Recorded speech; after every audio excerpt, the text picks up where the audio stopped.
ભુજના bus station પર ORSનું વિતરણ કરવામાં આવ્યું। સ્ટોરી રિપોર્ટ બાય કરણ વાઘેલા, ભુજ। હું પીજી કુંપાવત એસટી ડેપોમાં ભુજ।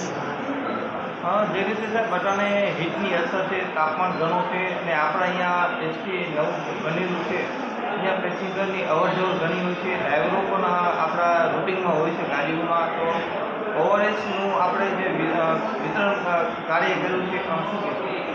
અત્યારે સરકારશ્રીની ગાઈડલાઇન છે, એક અગમચેતી એવી આવવામાં આવી છે કે બહુ લૂ લાગવાની છે, બહુ ગરમી પડવાની છે, એટલે એક સેવાકીય યજ્ઞના ભાગરૂપે અમોએ નજીકની સંસ્થાઓમાંથી અને અમારા પોતાના અભિપ્રાયોથી ORSના પેકેટ લઈ અને બસ સ્પોટ ઉપર મહત્તમ અવરજવર પ્રવાસીની સ્ટાફની ગાડીઓની અવરજવર હોય, અમે તેમને ORSનું વિતરણ કર્યું અને કઈ રીતે ગરમી સામે રક્ષણ મેળવવું, નાના આબાલવૃદ્ધ બાળકો અને નોકરીમાં કઈ રીતે સેફટી રાખી ગરમી સામે, એ માટે અમે ORSનું વિતરણ કરી સમજણ પૂરી પાડી।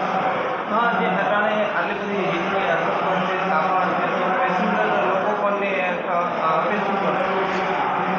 ભુજ બસ સ્પોટે જિલ્લા મથકનું મહત્તમ પેસેન્જરની અવરજવર અને બસોની આવાગમન આઉટ જિલ્લાની બી હોય દરેકને એક માનવજાતની સેવા માટે એમને બી ORSનું વિતરણ આપી, એમની આંતરડી બી ઠરે, એમને બી ઇમ્યુનિટી વધે, એ માટે એમને બી આવરી લઈ અને મહત્તમ સંખ્યામાં અમે પ્રવાસીઓ, વિદ્યાર્થીઓ અને આબાલવૃદ્ધ પ્રવાસીઓને ORSનું વિતરણ કરી અને એમાં હું પોતાનું એક યોગદાન પૂરું પાડેલ છે।